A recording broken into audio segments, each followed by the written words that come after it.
એટલે વિષયોને જીતવા અને વિષયના રાગ ને એ બે અલગ અલગ. વિષયનો ત્યાગ કર્યા પછી રાગ તો રહે છે. વિષય હોય ત્યારે તો રાગ વધે છે. વિષય છે એ રાગને વધારે છે. રાગનું સાનિધ્ય વિષય છે એ શરીરની બહાર રહે છે અને રાગ છે એ અંદર રહે છે. રાગનું સાનિધ્ય 24 કલાક છે અને વિષયનું સાનિધ્ય તો આ કરે ત્યારે થાય. એટલે રાગ એના કરતા પછી એક દૂર કર્યા પછી પણ હોતે 4 પ્રકારનો વૈરાગ કીધો છે. યતમાન, વ્યતિરેક, એકેન્દ્રિય અને પર. યોગ સૂત્રમાં 4 પ્રકારનો વૈરાગ કીધો. 4 પ્રકારનો વૈરાગ એટલે શું? યતમાન વૈરાગ એટલે શું? કે ટ્રાય કરે. મુમુક્ષુતા હોય અને મનમાં એને એમ થાય કે આપણે વિષયનો ત્યાગ કરવો છે, તો એટલો સંકલ્પ કરે તો 50% તો એનાથી નોખા પડી જાય વિષય. પણ ઓલા રાગ હોય રાગવાળા હોય એ નોખા ન પડે, તો એને પછી એક ઓલું એકેન્દ્રિય નહીં, બીજો વ્યતિરેક. એમ વ્યતિરેકનો અર્થ જ એવો કે નોખા નોખા થઈ ગયા.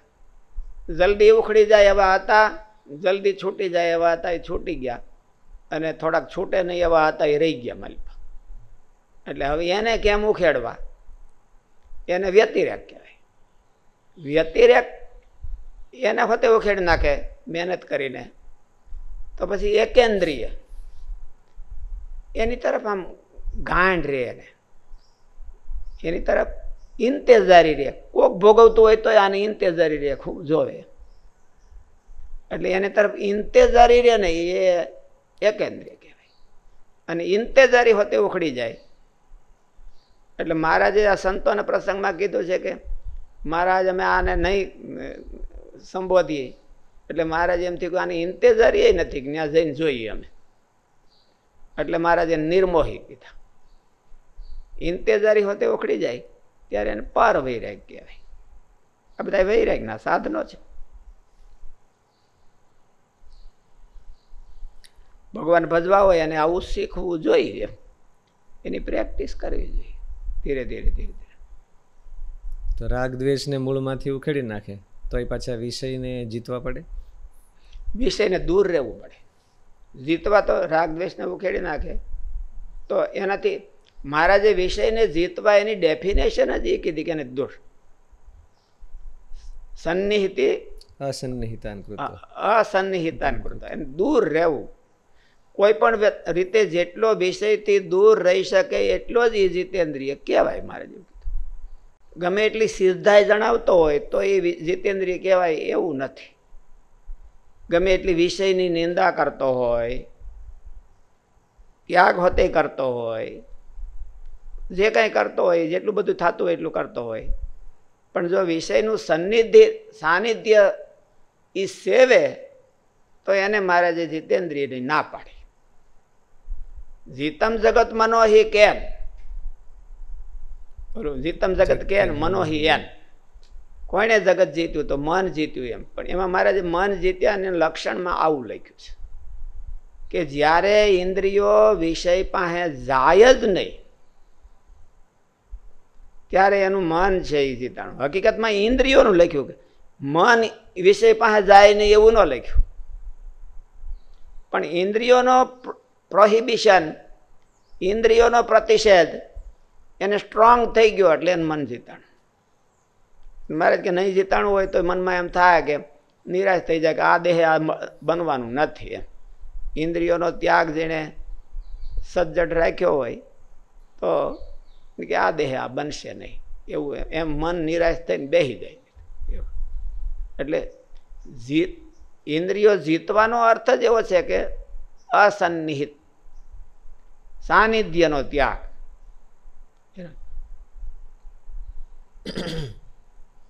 બાકી તો કોઈ જીતવાનું કોઈ બહુ જોવા ને સૌભરી ઋષિએ 60,000 વર્ષ સુધી ત્યાગ કર્યો હતો તો એ રાગ હતો. એટલે રાગ પાછા જુદા છે. વિષયનો. પણ રાગ નીકળી ગયો હોય તો પણ અસન્નિહિત રહેવું, ત્યારે ઇન્દ્રિયો જીતાણા કહેવાય, એવું મહારાજે આ બાબતમાં કીધું છે. ન કુર્યાત કરહિચિત સખ્યમ મનસી અનવસ્થિતે યદ વિશ્રંભાત ચિરાત ચિરણમ ચસ્કંદ તપેશ્વરમ પત્યુર્જાય પુંચલી, એવું મારે કીધું કે આ મનનો કોઈ દી વિશ્વાસ ન કરવો. મનનો વિશ્વાસ ન કરવો એટલે હું એવા સંયોગ નો ફિઝિકલ સંયોગ ન કરવો, વિષયનો ફિઝિકલ સંયોગ ન કરવો, નજીક ન થવું ફિઝિકલ રીતે. કમસે કમ ભલે એને સંકલ્પ થતા હોય તો વાંધો નહીં, એને પાછા પાડવાના એમ, પણ ફિઝિકલ સંયોગ તો ક્યારેય ન થવા. સ્થૂળ વિષયનો જોગ બહુ કરવો નહીં, એવું એને મહારાજે જીતેન્દ્રિય પુરુષ કીધા. અમને કાંઈ થાય નહીં અને કાંઈ થતું ન હોય તોય કાંઈ વાંધો નહીં, પણ તોય એને જીતેન્દ્રિય ન કહેતા, ધુબાકા મારતા હોય એને. રાગના સંકલ્પ થતા હોય, આપણે પોતાના સેલ્ફને એંગેજ કરી દેતા હોય, એટલે પોતાના સેલ્ફને સેવામાં એંગેજ કરી નાખતા હોય, એટલે સંકલ્પ ઓછા થાય. તો એ સેવા છે કેટલું હેલ્પફુલ થાય રાગને ઓછો કરવામાં? સેવા છે કેટલી મદદરૂપ થાય રાગને ઓછો કરવા? હારામ હારી મદદરૂપ થાય, ડબલ રીતે મદદ થાય. એક તો રાગને પ્લેટફોર્મ ન આવવા દે, અને બીજું સેવાનું બળ મળે, ભગવાન રાજી થાય. એટલે આપણે ભગવાન જ અંતે ટાળે છે તો મહારાજે ઉપાસના જ કીધી એમ. વિષયાન વિનિવર્તન નિરાહારસ્ય દેહિના રસોપ્યસ્યમ રસવર્જ્યમ રસોપ્યસ્ય પરમ દ્રષ્ટવા નિવર્તતે. એ રસને અને રાગને ટાળવાનું ઉપાય તો મહારાજની કૃપા જ છે. એટલે આપણે સેવા કરતા હોઈએ એટલે મહારાજનું ધ્યાન એનામાં રહે, આપણા તરફ રહે, અને આપણે પ્રાર્થના કરી તો મહારાજ ટાળે. રાગ ટાળવા એ ભગવાનનું કામ છે, પણ આપણે પ્રાર્થના અને પુરુષાર્થ બે કરીએ તો ટાળે. ઇન્દ્રિયોને જીતવા અને વિષય જીતવા એ બે એક જ ગણાય કે અલગ કહેવાય? એ અલગ કહેવાય. ઇન્દ્રિયોને જીતવા ને વિષય જીતવા એની મેથડ અલગ છે, એટલે અલગ કહેવાય. બાકી તો બધા આ એક લોચો જ છે. પણ ઇન્દ્રિયોને જીતવા એમાં મહારાજ એવું કીધું કે એને ગમતું ન દેવું, અને વિષયને જીતવા એમાં મહારાજે કીધું કે સાનિધ્ય ન રાખવું. સાનિધ્ય અસન્નિહિતાન કૃત્વા, એનું સાનિધ્ય દૂર કરવું, એનો ગેપ રાખવો,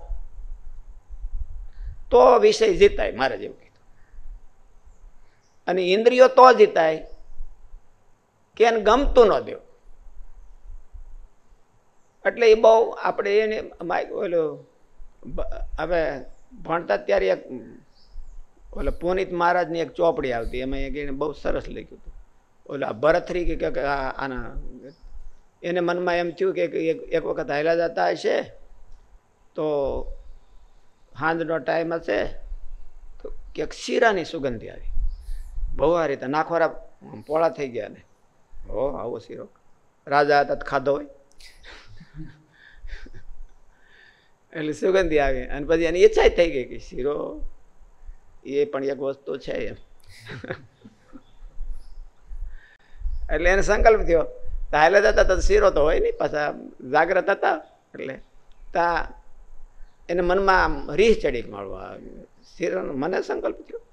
તો હાલે જતા ત્યાં એક બહેનો પોદળો પડ્યો હતો, એટલે બેના પોદળા પાસે બે ગયા, એક બે આમ કે ઓલા લોંદા ભરીને નાખ્યા મોઢામાં કે લે ખા શીરો, લે તારે શીરો ખાવો છે ને લે તારે ખા શીરો.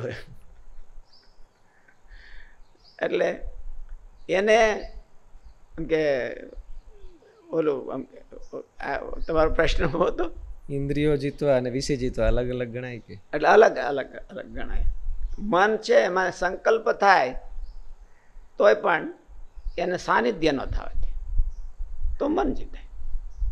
અને વિષયનું સાનિધ્ય અને ઇન્દ્રિય આપણે કીધું ગમતું, ઇન્દ્રિયોને જીતવા માટે ગમતું હોય એ ન કરવું, એને ચાયને ન કરવું.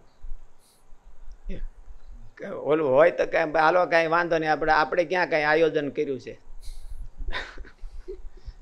આપણે કાંઈ આયોજન તો કર્યું નથી, તો જે હોય કરી લેવું એમ.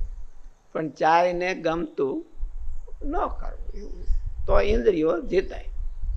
અને મન ઓલું વિષય છે એ આમાં જીતાય. અને મહારાજે મનને જીતવાનું પાછું ત્રીજું સાધન કીધું કે મનને એંગેજ કરી રાખવું ભગવાનની ભક્તિમાં.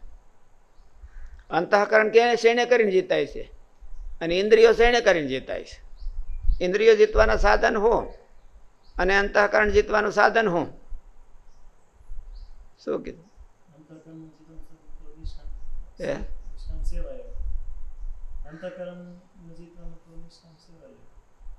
સેવાયોગ ભગવાન સંબંધી કોઈ પણ કાર્યમાં એંગેજ કરી રાખો, ભક્તિમાં એંગેજ કરી રાખો. મહારાજે તેવું કીધું. અને ઇન્દ્રિયો જીતવાના સાધન હું? મહારાજે કીધા હોય એવા કયો કહો? તપ, સ્વધર્મ, સ્વધર્મ, નિયમ, નિવૃત્તિ ધર્મ અને ચારવાના કીધા છે. વૈરાગ લગભગ કીધા છે. આ ચાર સાધને કરીને ઇન્દ્રિયો જીતાય છે. અને નવધા ભક્તિનો અતિ અભ્યાસ કરવાથી મન જીતાય છે.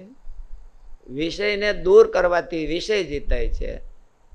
અને ઇન્દ્રિયોનું ગમતું ન કરવાથી ઇન્દ્રિયો જીતાય છે. એવું મહારાજ છે. તો બધાય લોચો એક જ. એકાદું જીતાય તો બધાય જીતાઈ જાય નહીં. બધાય જીતાય ત્યારે એકાદું જીતાય. ઇન્દ્રિયોને જીત્યા હોય અને મનને છૂટું મૂકે તો એ જીતાય નહીં એકે. બધાય જીતાઈ ગયા હોય અને વિષયનું સાનિધ્ય કરે તો ન જીતાય.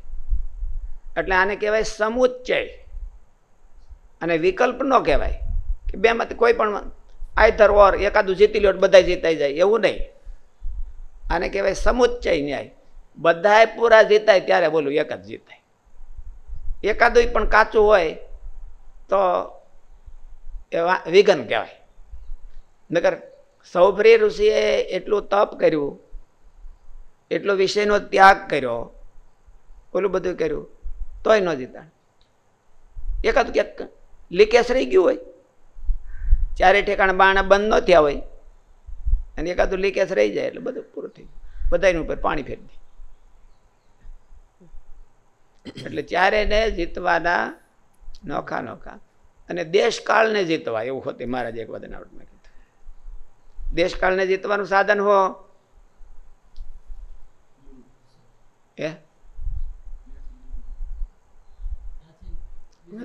વચનામૃત વાંચતા હો તો થાય ને. દેશકાળને જીતવાનું સાધન હો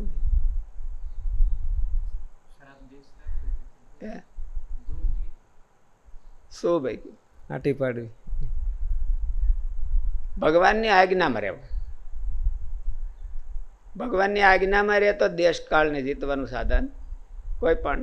મહારાજ એવું કીધું કે ભગવાનને નિર્વિકલ્પપણે ભગવાનના ચરણને પામ્યો હોય તો એને કાંઈ દેશકાળ બાદ ન કરે.